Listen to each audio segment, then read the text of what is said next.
같이 묵상기도 드리심으로 주일 예배를 시작하겠습니다. 내가 전심으로 주께 감사하며 신들 앞에서 주께 찬양하리이다.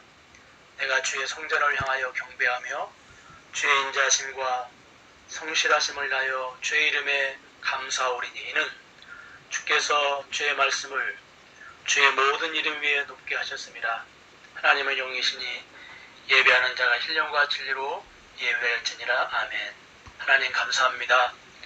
오늘 저희들이 이렇게 주님 앞에 나와 예배를 드리게 되었습니다.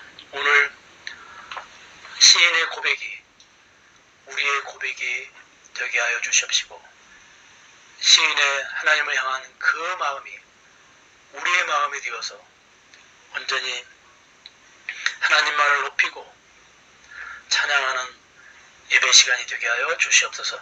예수님의 이름으로 기도합니다. 아멘. 찬송가 5장입니다.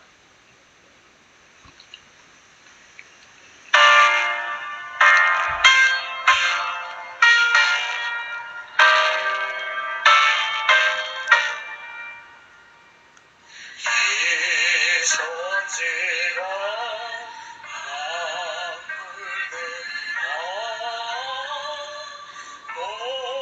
멈추시는 주여와 성부 성자 성령 찬송하고 찬송하세.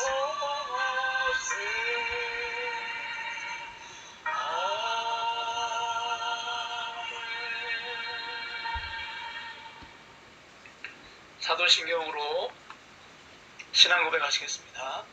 전능하사 천지를 만드신 하나님 아버지를 내가 믿사오며 그의 아들 우리 주 예수 그리스도를 믿사오니, 이는 성령으로 잉태하사 동정녀 마리아에게 나시고 본디오 빌라도에게 고난을 받으사 십자가에 못 박혀 죽으시고 장사한 지 사흘 만에 죽은 자 가운데서 다시 살아나시며 하늘에 오르사 전능하신 하나님 우편에 앉아 계시다가 저리로서 산자와 죽은 자를 심판하러 오시리라.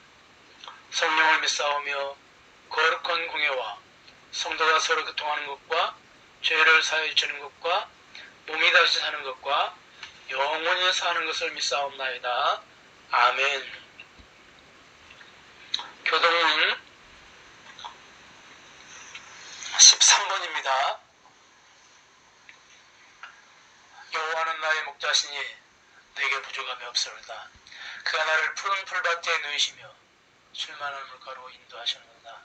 내 영혼을 소생시키시고 자기 일을 위하여 의의 길로 인도하시는구나. 내가 사망의 음침한 골짜기로 다닐지라도 해를 두려워하지 않을 것은 주께서 나와 함께 하심이라. 주의 지팡이와 막대기가 나를 안위하시나이다.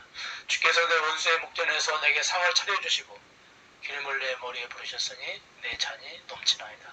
내 평생의 선하심과 인자하심이 반드시 나를 따르리니 내가 여호와의 집에 영원히 살리로다. 아멘. 찬송가 19장 1절과 2절만 부르시겠습니다.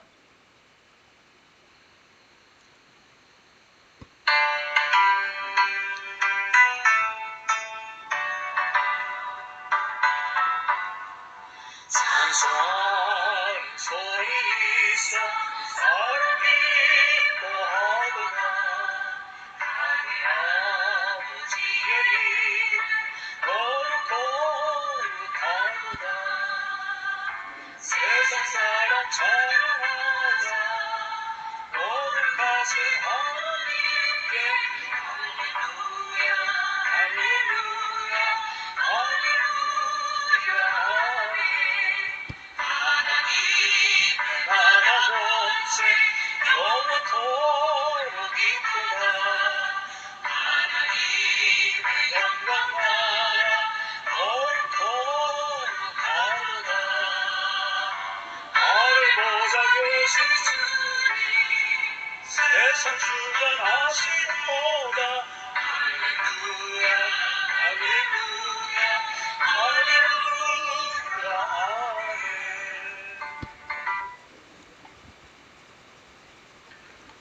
다 같이 기도드리시겠습니다. 사랑의 하나님, 지난 한 주간 주님의 품에 보호해 주셨다가 오늘 거룩한 주일을 맞아 예배자로 주 앞에 설 수 있도록 해주시니 감사를 드립니다. 죄와 허물로 인하여 죽었던 저희들을 살리시기 위해서 십자가에 죽기까지 사랑하여 주셨는데 저희들은 그 사랑을 받기만 했지 베풀지 못했음을 고백합니다. 사랑의 하나님, 감염병으로 인해서 전 세계가 두려움과 공포로 떨고 있습니다. 우리 인간이 얼마나 연약하고 어리석음을 깨닫고 살아계신 하나님을 찾는 기회가 되게 하여 주시옵소서. 자연재해와 재난, 인간들의 탐심과 욕심으로 발생하는 모든 악재들 앞에서 저희는 속수무책입니다. 인간의 영역이 아니기에 더욱 교묘함으로 하나님 앞에 서게 하여 주시옵소서. 전 세계의 신종 코로나 바이러스의 확산이 멈춰지기를 소망합니다. 병중에 신음하고 있는 분들을 불쌍히 여기시고 수고하는 의료진들에게도 능력과 지혜와 용기를 주시옵시고 백신과 치료제가 속히 개발되게 하여 주시옵소서. 우리 교우들이 어디 있든지 주께서 친히 지켜주시고 보호하여 주시고 보존하여 주시기를 원합니다. 이렇게 어렵고 힘들 때에 날마다 필요한 양식으로 채워주시옵시고 간절히 기도하는 기도 제목이 응답되게 하여 주시옵시고 특히 아이들 그리고 청소년들, 청년들 그들에게 하나님의 은혜가 날마다 풍성하게 임하게 하여 주시옵시고 우리 교우들이 서로 떨어져 있지만 사랑과 말씀의 끈으로 하나 되게 하여 주시옵시고 말씀으로 서로 교통하게 하여 주시옵시고 서로 기억하고 서로 중보기도 하고 위로하게 하여 주시옵소서. 오늘도 말씀을 통해서 은혜 나누기를 원합니다.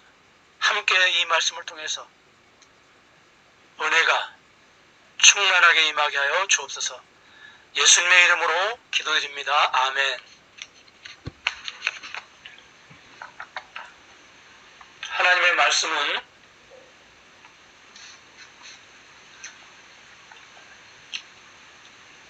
이사야 9장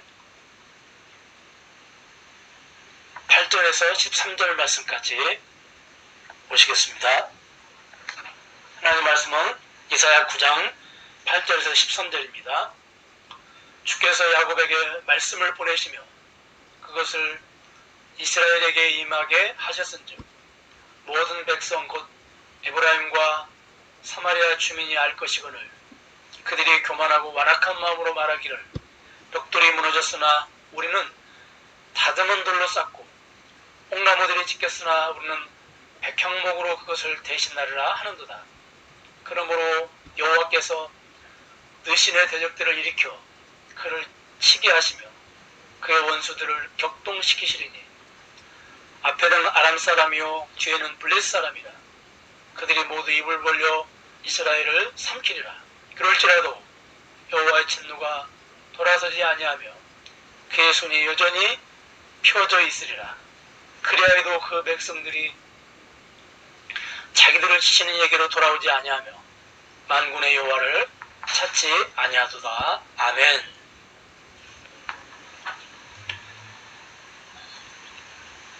지금 전 세계가 코로나로 고통을 당하고 있고 죽음에 대한 공포에 사로잡혀 있습니다. 이럴 때 우리 그리스도인들은 죽음을 어떻게 보아야 합니까?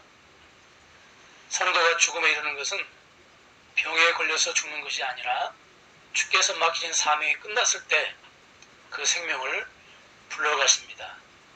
병이 죽게 하는 것이 아니라 병이라는 수단을 사용하셔서 그 생명을 불러가시는 것입니다. 구약에 보면 이스라엘 나라가 멸망하는 말씀이 기록이 되어 있습니다.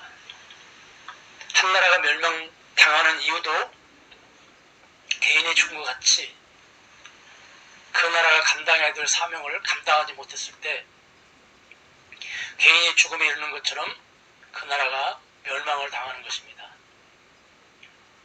선지자 예사는 오늘 본문에서 북이스라엘의 멸망을 당하는 원인을 설명합니다. 우리는 한 나라의 멸망의 원인에 대해서 많은 이야기를 할 수 있습니다. 정치 문제, 군사 문제, 경제 문제 등등. 그런데 오늘 본문은 그 모든 것들을 다 뒤로하고 한 가지 원인을 이야기합니다. 그 한 가지 원인, 그 한 가지 사명을 감당하지 못했기 때문에 주님의 나라가 멸망을 당했다고 말씀하고 있습니다. 그렇다면 그 한 가지가 무엇입니까? 8절 말씀해 보니까 주께서 주의 백성들에게 말씀을 보내시니, 주께서 주의 백성들에게 말씀을 보내셨다고 기록이 되어 있습니다. 그렇다면 구체적으로 어떤 내용의 말씀을 보내셨습니까? 구약시대에는 주께서 말씀을 보내실 때 선지자들을 통해서 말씀을 보내십니다.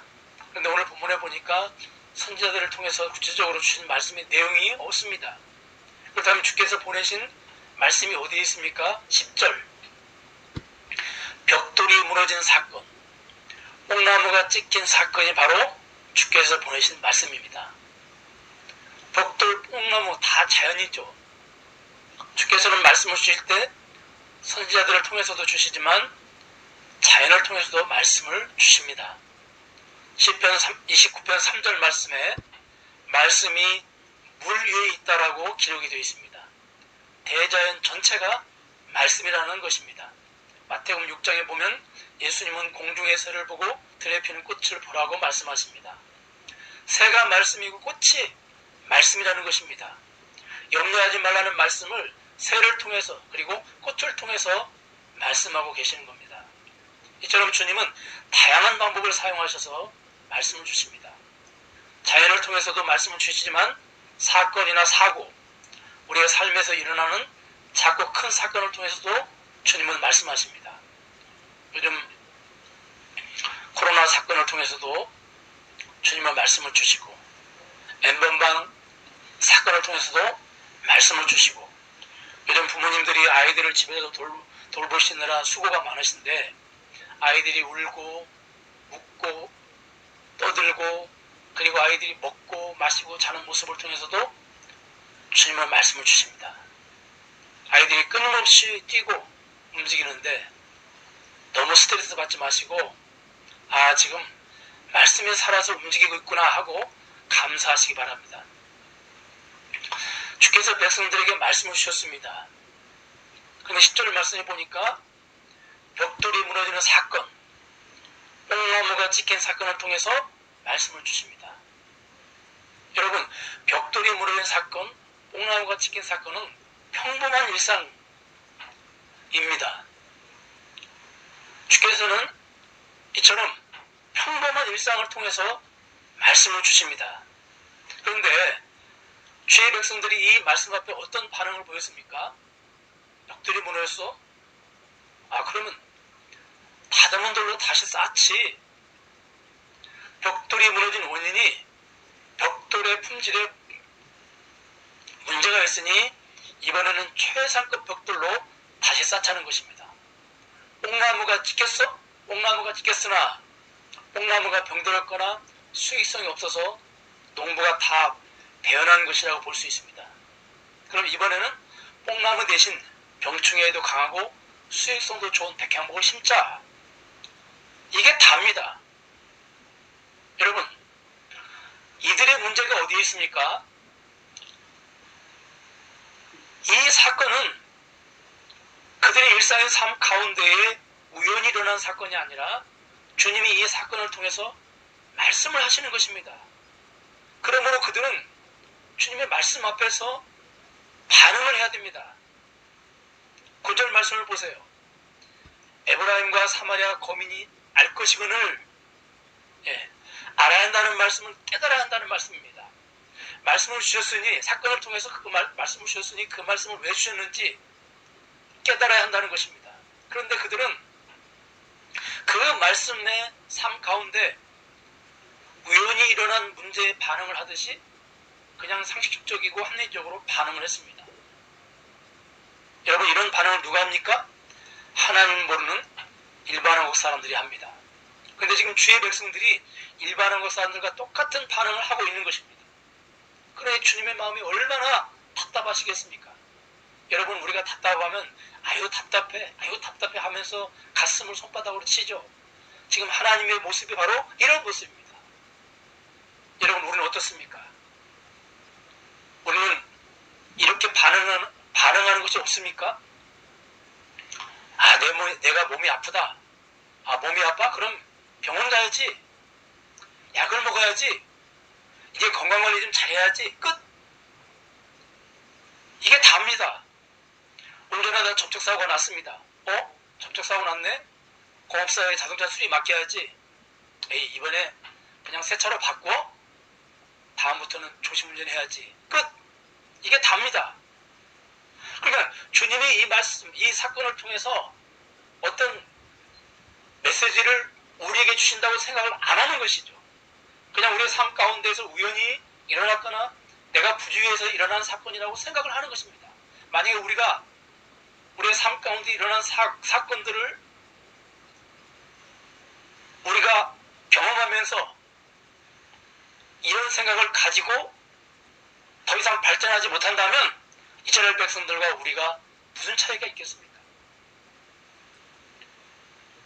그렇다면 여러분, 일단 이러한 사건이 일어나면 우선 어떻게 해야 됩니까? 성도라면 누구나 잘 알고 있는 어떤 공식이 있습니다. 우리에게 이런 고난이 왔으니 우리가 주 앞에 범죄했구나, 회개해야지.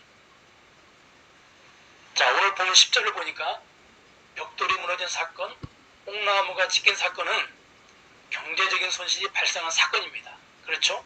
요즘으로 말하면 사업에 실패를 했거나 부도가 난 사건이라고 할 수가 있습니다.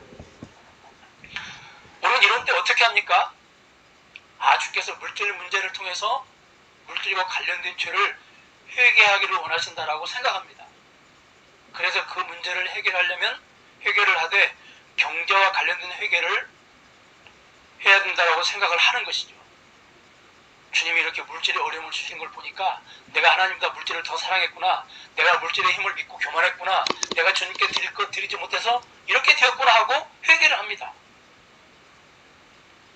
몸에 병이 걸렸습니다. 내가 건강할 때 주의를 안 하고 골프 치러 다닌 거 회개해야지.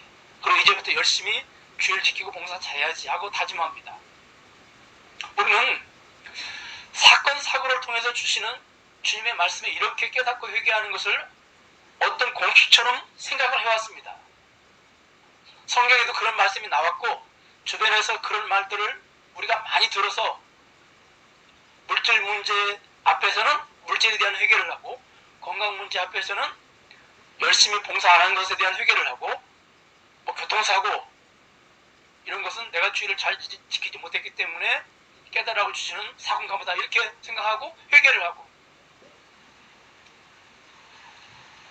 또 이렇게 즉각 반응을 하는 분들을 보고 영적으로 아주 민감하고 깨어있는 분들이라고 우리는 생각을 합니다. 그렇다면 여러분, 이렇게 즉각 반응을 하고 바로 깨닫고 회개하는 것이 영적으로 민감하고 깨어있는 것일까요? 결코 그렇지 않습니다. 여러분, 하나님이 누구십니까? 우리가 하나님이 누구신지 알면 이렇게 쉽게 간단하게 판단을 하거나 결론을 내리지 않습니다. 시편 139편 17절 말씀해 보니까 주의 생각이 어찌 그리 많은지요. 주의 생각이 너무 많다는 말씀입니다. 그리고 시편 91편 5절 말씀해 보니까 주의 생각이 매우 깊다. 이렇게 시편 기자가 고백을 하고 있습니다. 여러분, 주님은 어떤 분이십니까? 아주 단순하고 기계적이고 교과서적인 분이 아니십니다. 그 생각이 너무 많으셔서 헤아릴 수 없고 그 생각이 너무 깊으셔서 우리의 머리로 판단할 수 없는 분이십니다. 그래서 이사야 55장 9절 말씀해 보니까 이는 하늘이 땅보다 높은 같이 내 길은 너의 길보다 높으며 내 생각은 너의 생각보다 높으니라고 말씀하셨습니다. 그러므로 하나님이 어떤 생각을 가지고 문제를 주셨는지, 무엇을 깨닫게 하시려고 사건을 일으키셨는지 우리의 생각을 가지고 단순하게 기계적으로 쉽게 판단할 수 있습니까? 없습니다. 물질 문제 발생하면 물질 회개하고, 건강 문제 발생하면 열심히 봉사하는 것 회개하고, 집안에 또 어떤 문제가 발생하면 내가 교회 담임 목사에게 잘못했으니 회개하자, 이렇게 해서는 안 되는 것입니다. 여러분, 사도행전 6장에 보니까 교회 구제 문제 때문에 원망과 불평하는 문제가 발생을 했습니다. 초대교인들도 그 문제를 아주 단순하게 기계적으로 그 문제를 해석했습니다. 구제 문제가 생겼으니까 구제 잘못한 것 우리가 고치고 이제 때 구제 잘하자, 그런 것이죠. 근데 생각이 많이 깊으신 주님, 우리와는 생각이 다르신 주님이 뭐라고 말씀하십니까? 너희들의 문제는 구제 잘못한 문제가 아니라 구제에만 매달려 사도들이 기도하는 일과 말씀 전하는 일을 전무하지 않았기 때문이라고 말씀하십니다.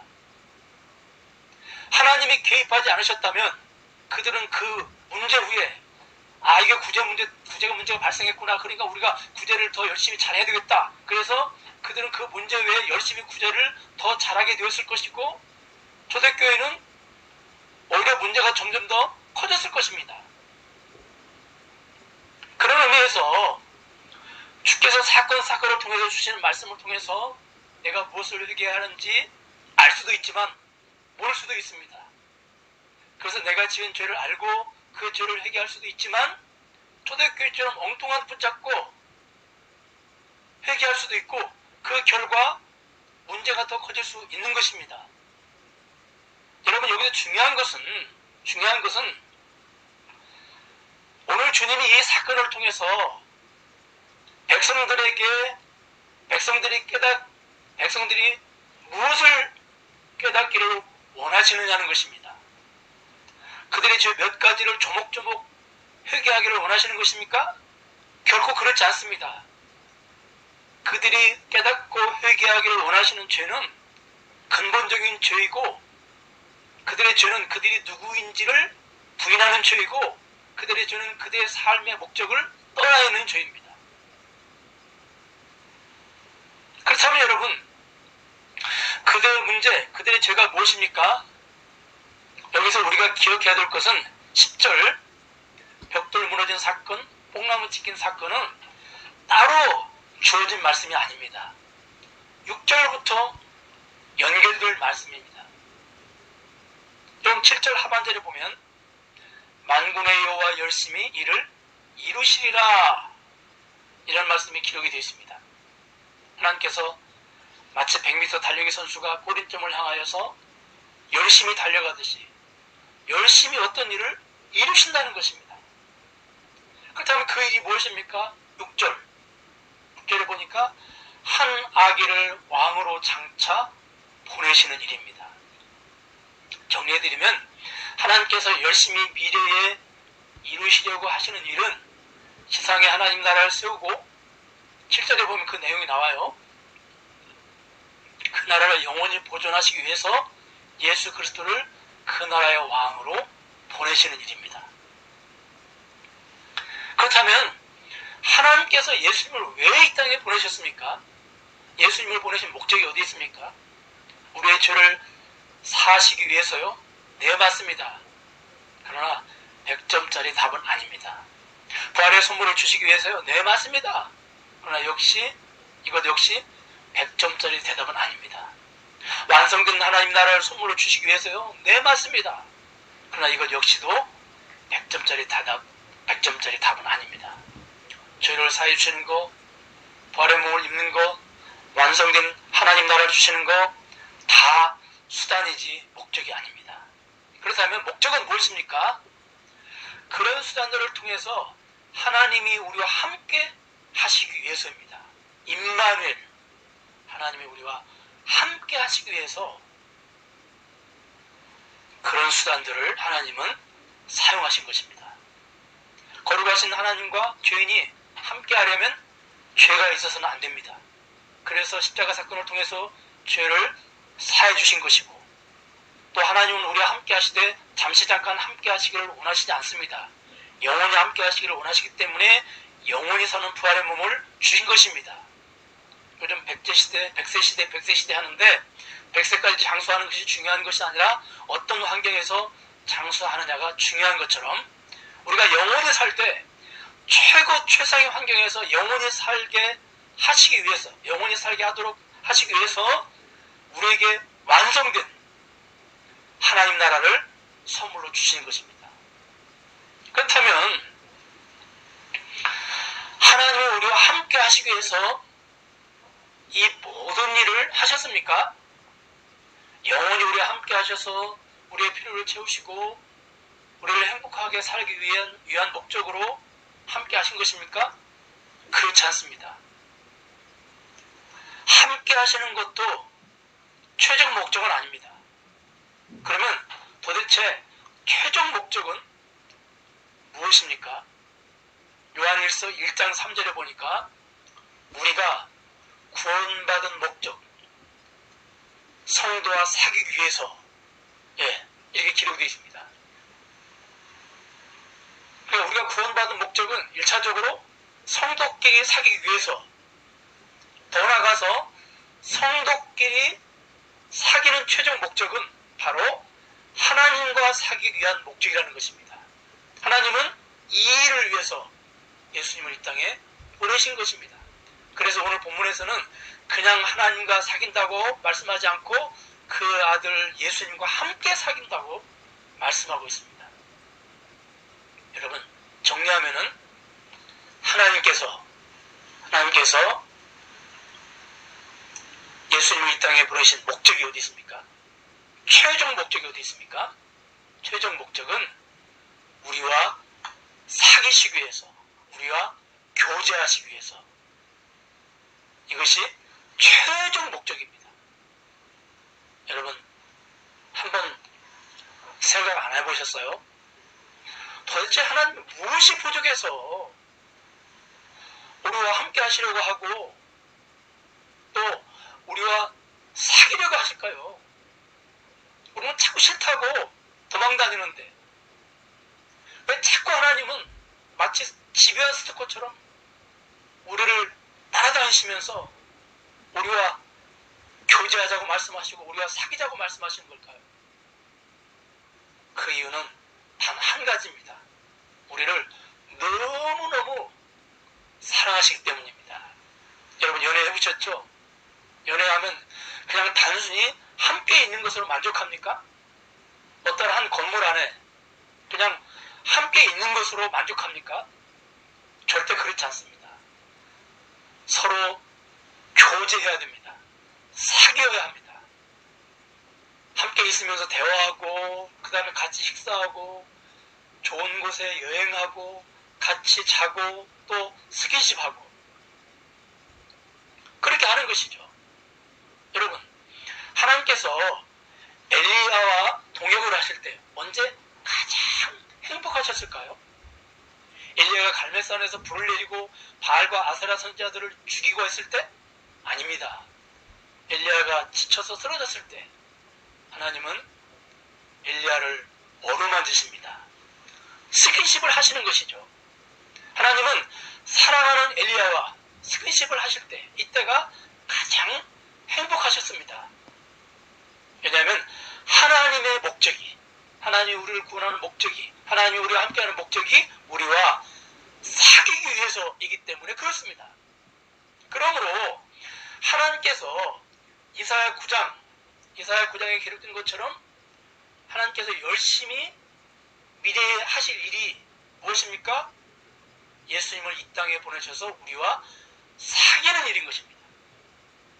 하나님께서 100m 달리기 선수가 꼬리점을 향해서 사력을 다해서 달려가는 것처럼 열심히 하나님께서 하시려고 하신 그 일이 예수님을 이 땅에 보내셔서 우리와 사귀려고 하시는 일인 것입니다. 그런데 하나님께서는 그 일을 하나님 홀로 하시는 것이 아닙니다. 이스라엘 백성들을 통하여 하십니다. 이스라엘 백성들이 보여줘야 하는 것입니다. 어떻게 보여줍니까? 그들이 하나님과 사귀는 모습을 통하여 보여줘야 합니다. 에녹은 산채로 하나님이 데려가셨습니다. 죽음을 경험하지 않고 산채로 데려가셨다는 말은 하나님이 가장 기뻐하셨다는 것이고, 하나님이 무엇을 기뻐하셨냐면 에녹이 하나님과 동행하는 삶을 산 것을 기뻐하셨습니다. 왜 기뻐하셨습니까? 하나님이 장차 예수님을 이 땅에 보내실 목적을 에녹이 가장 잘 보여줬기 때문입니다. 그것이 바로 하나님과 동행하는 일, 즉 사귀는 일을 통해서 보여준 것입니다. 모세도 마찬가지입니다. 우리는 모세가 하나님을 기쁘시게 해드린 일이 주의 백성들을 애굽에서 구원해서 가나안 땅으로 인도한 일이라고 생각을 합니다. 그러나 그보다 더 하나님을 기쁘게 해드린 일이 모세가 하나님의 친구가 되어드린 것입니다. 출애굽기 33장 11절을 보니까 사람이 자기 친구와 이야기하듯이 하나님께서 모세와 대면하여 이야기하셨다는 말씀이 기록되어 있습니다. 모세는 하나님의 친구가 되어드렸습니다. 그러므로 하나님이 예수님을 이 땅에 보내실 최종 목적을 잘 보여준 것입니다. 그런데 이스라엘 시대의 주의 백성들은 에녹과 같은 삶, 모세와 같은 삶을 살지 않았습니다. 하나님의 벽돌 무너뜨리는 사건, 옥나무가 찍힌 사건을 통해서 그걸 깨닫게 하셨는데 그들은 전혀 깨닫지 못했습니다. 알지도 못했습니다. 여러분, 자폐아 부모가 자폐아를 양육할 때 가장 마음이 아프고 안타까운 것이 무엇인 줄 아십니까? 아이가 부모와 눈을 안 마주치는 것입니다. 부모의 눈길을 피하는 것입니다. 지금 이스라엘 백성들이 주 앞에 영적인 자폐아가 되어 있었던 것입니다. 주께서 벽돌 무너진 사건, 옥나무 찍힌 사건을 통해서 주의 백성들과 눈을 맞추시기를 원하십니다. 주님께 관심을 기울이기를 원하시고, 주님과 대화하기를 원하시고, 그리고 에녹처럼 모세처럼 주님과 사귀기를 원하시고, 주님과 교제하기를 원하시고, 주님과 뜨겁게 연애하기를 원하셨습니다. 그런데 그들은 그러한 주님의 러브콜에 반응하지 않았습니다. 그런 사인을 알아차리지도 않았습니다. 여러분, 신앙을 살아가는 우리들에게도 벽돌 무너진 사건, 옥나무 찍힌 사건은 수도 없이 많이 일어납니다. 이번 코로나 사건이라 경제적으로 어려워지는 사건도 하나의 제2의 벽돌 무너진 사건이고 옥나무 찍힌 사건입니다. 그 사건을 통해서 주님이 우리에게 주시는 메시지는 무엇입니까? 너희들 왜 헌금 안 드렸어? 너희들 왜 주일 안 지켰어? 너희들 왜 자녀가 우상이 되었어? 즉시 회개하고 돌아와입니까? 아닙니다. 주님이 우리에게 러브콜을 보내신 겁니다. 너희들 나와 사귀자. 너희들 나와 교제하자. 너희들 나와 연애하자. 지금 주님이 러브콜을 보내시는 것입니다. 여러분, 저는 말씀을 맺겠습니다. 우리가 예수님을 믿게 되면 하나님과의 관계는 아버지와 자녀 관계가 됩니다. 그것은 불변의 법칙입니다. 그런데 문제는 아무리 부모 자녀 관계라고 해도 친밀한 교제가 없으면, 사귐이 없으면 친해지지 않고 오히려 낯설기만 한 것입니다. 어려서 해외에 입양되었다가 성인이 되어서 자식을 낳아준 부모를 만나보고 싶어서 한국을 찾아오는 입양인들이 있습니다.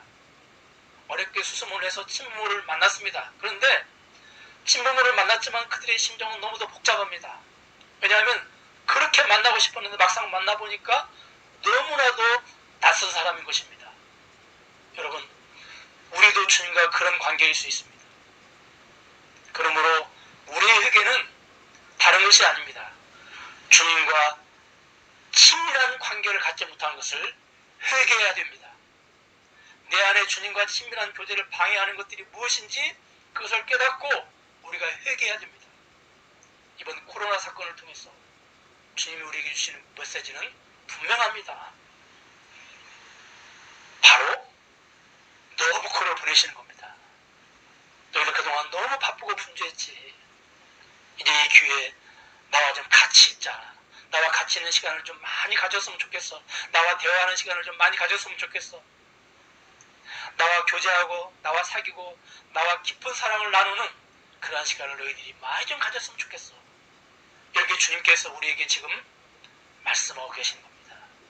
여러분, 주님의 이 메시지에 여러분들 귀를 기울이시기를 바랍니다. 기도하겠습니다. 하나님, 이번 코로나 사건을 통해서 주님이 우리에게 주시는 메시지가 무엇인지를 깨닫고 주님과 더 많은 시간을 같이 보내고 주님과 더 깊이 교제하고 더 많은 대화를 나누고 그래서 주의 그 사랑이 더 깊어지고 주님의 그 친밀감이 더 깊어지는 그러한 기회가 되게 하여 주시옵소서. 예수님의 이름으로 기도합니다. 아멘. 축도로 예배를 마치도록 하겠습니다. 지금은 우리 주 예수 그리스도의 은혜와 하나님의 극진하신 사랑과 성령님의 감화교통하신 역사가 오늘 이렇게 함께 모여서 예배를 드린 사랑하는 우리 교우들 머리 위에, 가정 위에, 그리고 직장 위에, 그리고 사랑하는 우리 아이들 머리 위에 지금으로부터 영원 불토록 함께 계실지어다. 아멘. 사랑합니다 나의 예수님 사랑합니다 아주 많이요 사랑합니다 나의 예수님 사랑합니다 그것뿐이에요 사랑합니다 나의 예수님 사랑합니다 아주 많이요 사랑합니다 나의 예수님 사랑합니다 그것뿐이에요 사랑한다